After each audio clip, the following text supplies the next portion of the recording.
If we look at We Shall Remain, which was... Film director Chris Eyre strives for characters to have an authentic sense of humanity. So as a filmmaker, how does your cultural heritage impact your filmmaking and your directing? My tribal heritage, I think, impacts most of my work, especially in the past.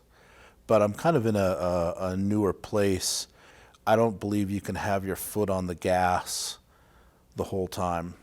It's about lifting the pedal too. It's about making sure that you rebuild yourself, that you really experience what you're interested in that's purely not about storytelling or filmic too. So I'm kind of in a different a flow where I'm not sure right now how passionately I want to make work about Native content. I mean, I've done that in the past, and there's also times, which I've done Friday Night Lights or Law and Order, that you really want to, diverge from that in order to come back to it. You talk about having a metaphorical sense of relationships in your work. Can you talk more about that? What does that mean? My previous work has always been about, the home drama, which is, very simple, very theatrical, very picturesque, very moral. Smoke Signals is like that. Skins is like that. I was attracted to Yashiro Ozu, if you talk about Japanese cinema, or John Ford, as ironic as that might sound. It's always about family members that are missing that connection with each other. And in my own history, I missed my own mother till I was 25 years old. So I was born and my mother gave me away, and I met her when I was 25. And that had a real impact on my work as an artist, which is I was always looking for something within the images, within the stories, within the characters that was about that sense of loss or that home drama. So the metaphors are part and parcel of that whole, looking for something. If you look at Smoke Signals, Victor is a boy who never resolves his conflict with his estranged father. If you look at Skins, it's about two brothers who live in the same area, the same reservation, same tribe, and they're polar opposites in the sense that one's a tribal cop and the other's a chronic alcoholic that keeps getting arrested by the police, and they can't have this relationship in earnest. They keep missing each other. So the metaphors in my work are purely contagious of that kind of paradigm. And I've worked in that paradigm, ever since I can remember. And, as we talk about the ebbs and flows, I need to snap out of it. Right.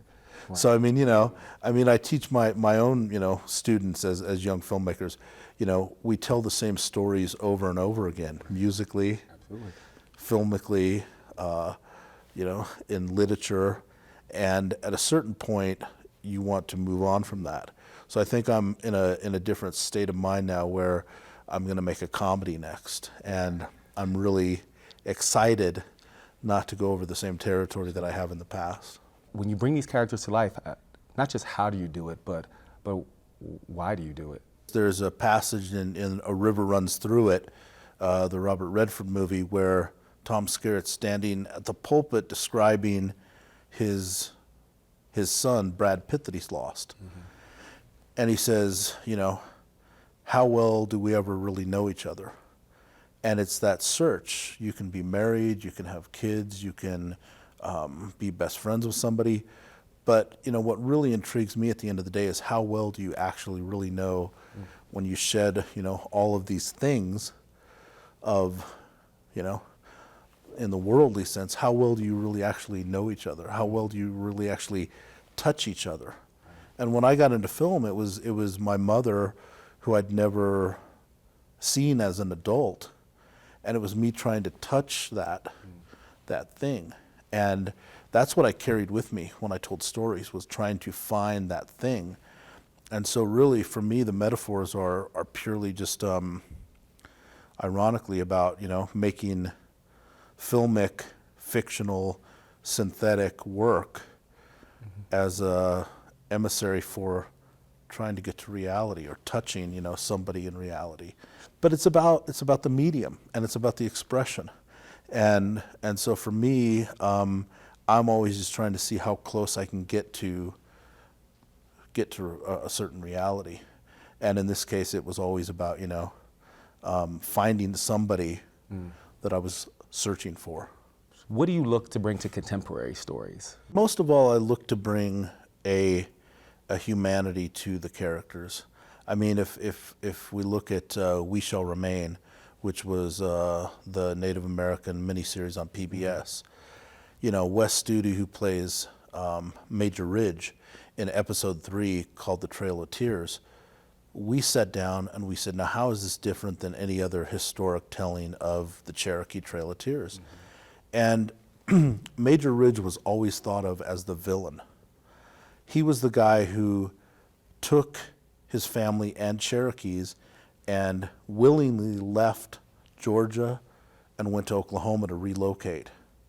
This was before the militia and the military forcibly removed the Cherokee tribe to Oklahoma. So in one aspect, he's a progressive because he's like, okay, look, this is going to happen. Instead of maiming my family, my mother, my followers, let's move. That's progressive. But he went against the Cherokee tribe because the Cherokee tribe hadn't decided to move yet. So the Cherokees had a blood law, and in that blood law, they determined that it was righteous or it was lawful that they could kill Major Ridge for going against the tribe. Well, Wes, who's Cherokee himself, always had this concept, a popular notion that Major Ridge was the villain. He was the bad guy because he left the Cherokee people. And we got to talking about, well, now wait a minute. He did what he knew was best. He was between a rock and a hard place, which was he was damned if he didn't, he was damned if he did. And all of a sudden we re-evolved that kind of thinking, which is this guy did what he had to do. And he was killed by his own people after the Trail of Tears, when everybody got to Oklahoma, because he left early.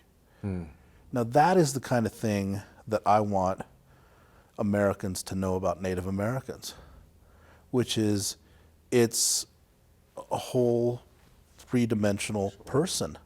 It's complicated. So for me, the exemption of Native people in media has been one of my torches to carry, which is, if you were to put a Native person in a Walmart commercial, it would be political. People would say, why? So just by the nature of putting Native people in media, it's political. If you put a Native person in a McDonald's commercial, there might be a riot. Because people would say, why the hell is there, what are you saying here, Good and bad. But the exemption of Native people in media is the real issue. And then actually giving them a dimension like the Trail of Tears, where you go, you know what? This guy was damned if he did, and he was damned if he didn't. And we told that story. And that is, my love for characters, which is, what? This was a person. And this was a person that played an important role in history, and they weren't just a one-dimensional, villain. What directorial decisions do you make to kind of show that to people who don't know? I mean, Wes and I made a lot of decisions based upon, the irony of what our perception was about this Major Ridge. And it was to show that he had a family, that he actually contemplated staying, that he actually had a hard time leaving on his own, and that when he got to Oklahoma and the rest of the Cherokees joined him, he wasn't surprised when he was murdered. He was a leader of the Cherokee people. He knew what the blood law was. Right. And this is American history. This is American history. And it was purely about, not only were the Cherokees forcibly removed, but there was a civil war that happened within the Cherokees. What's your favorite part of the story? Probably the ending. When I read the very end of the story in Smoke Signals, it was Victor Joseph giving half of his father's cremated remains to Thomas Builds the Fire. And I said, wow, Right. I've never seen that. That's kind of interesting. In the case of Skins, Adrian Lewis's book, Mogi Yellow Lodge has passed away, and Rudy gets on top of George Washington's head and throws a 5-gallon bucket of paint that makes a red tear. And Roger Ebert said it was one of the most haunting endings he's seen in a movie. I look for the endings. I read those books, and all of a sudden I see an ending, and I say, I've never seen that before. I'd like to see that. What's your favorite movie? What's my favorite movie? And why? Yes. My favorite movies are documentaries. Yeah. I love documentaries, up and down, backwards and forwards. And one of my favorite documentaries is a movie called Dust to Glory. And it's about the longest nonstop point-to-point race in the world, which is the Baja 1000. And it's an open class race where you and I could take a vehicle and go race this race. And the great thing is that there are all these American companies like Red Bull and Honda and Yamaha that actually race competitively down there. So you could race alongside NASCAR racers, alongside Indy 500 racers.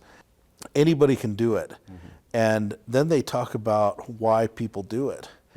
And they do it for the same reason that I think Sir Edmund Hillary said when he came off of Everest.